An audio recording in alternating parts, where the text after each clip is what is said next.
Hello, beautiful humans. I do hope you're having a good day today. I want to talk about a topic that came up when I was chatting with some of my channel members. Someone asked, how can I live slow and still be productive with my channels, coaching, and graphic design business? Well, allow me to share my take on that. Slow living doesn't mean you sit on the couch all day eating bonbons. It doesn't mean that you don't strive to be better in life. What you do today will affect your future, and you can continue to grow and be successful in all areas of your life and live slowly. You can have days that are very productive and days to just chill out. This doesn't mean you're not trying anymore. Owning your journey, you change and grow over time. It's okay to embrace slow living in your own special way. Don't worry about what people say or think about you. Ask yourself, is it what you really want to do, or is it because it's the in thing to do at that moment? Change should be true to yourself. At the end of the day, do what feels true to you. Don't compare yourself to others. Compare yourself to your past and see if you're growing and developing. It's easy to want what others have, but it is hard work, and consistency is the key. Just keep going and working toward your goals. Slow living is comfortable and cozy, but life requires balance. Make sure the things in your life feel right. Look deeply and see what triggers your fear and speak your truth, and get out of your comfort zone to help you keep growing. Don't overthink. Give yourself distance from negativity. Don't live in ignorance, but see what you can take in without it overwhelming you. Did that serve me? How can I handle that better next time? We learn from these interactions. Set an atmosphere in which you can slow down and relax during the day. This doesn't have to be for the entire day, but it can even be for just an hour or 30 minutes. Finding calm in your life begins with questions. How am I feeling today? Do the hard bit to get to the calm part. Constantly build yourself up. You can be productive and slow. Be productive when needed and find the time to be kind to yourself. Not doing, but just being. Be prouder of yourself today than yesterday. Life is here for living.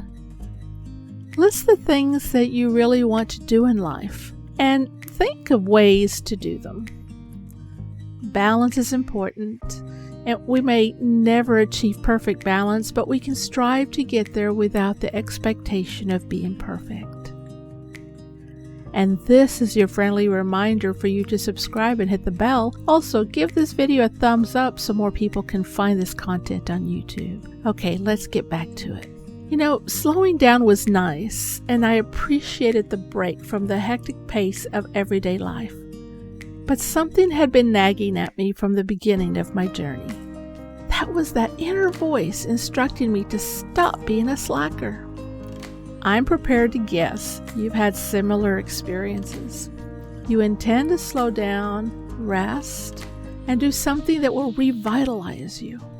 However, your mind attempts to make you feel terrible about it. Who are you to slow down and relax? You have too much to be doing. Stop being lazy. And what is the ultimate message it gives you? Stop being lazy, you slacker. Get started and finish what you're working on. To be honest, this voice may get loud at times for me. It attempts to persuade me that I'm not worth the rest, relaxation, and progress that comes with slowing down. And if I listen to it without challenging it, I could begin to accept what it says to be true. I began to relax and love the slower pace of life as days passed. I learned to live in the present moment rather than attempting to be somewhere I wasn't. I learned that wishing to be somewhere else or doing something else served no use to me. That style of life was not helping me. Contrary to popular belief, there is a significant distinction between slowing down and being lazy. Slowing down entails giving oneself room, time, and love to replenish, discover, and reinvigorate yourself. It entails choosing love above fear. It entails tuning in rather than tuning out. Slowing down means zoning in rather than zoning out. Laziness, on the other hand, is a means to unwind without feeling rejuvenated or aroused. When we're lazy, it seldom feels as fantastic as we had planned. We begin to feel trapped, immovable, as if we lack the energy to get up and do something.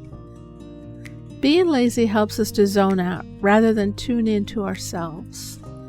It's a method of avoiding experiencing your life entirely and fully. It's a method of preventing oneself from feeling totally alive. We're not being lazy when we slow down and allow ourselves space. We are acting in a way that will only inspire greater self-love, because once you know how amazing it feels to be alive, you don't want to do anything that would take it away from you, laziness being among them. You are not being lazy when you act on your own behalf. Listen to your body and give yourself space and love to replenish. Slowing down requires you to connect, to accept and employ silence as a meaning of healing. And in my experience, it typically inspires you to connect with something larger than yourself. That generally takes the form of connecting with nature and the part of myself that is still wild and undisturbed. Stepping into nature, no matter if it's a forest, mountain, oceanside, or stream, it energizes me like nothing I have ever found. It connects me with my ideas and feelings on a deeper level. New concepts emerge. The presence of wholeness is apparent. I feel lighter and more alive. Slowing down and interacting with nature helps me to reconnect with myself, which is far from lazy. If you have any insights on why slow living is not being lazy, leave them in the comments. And until next time, be kind to yourself.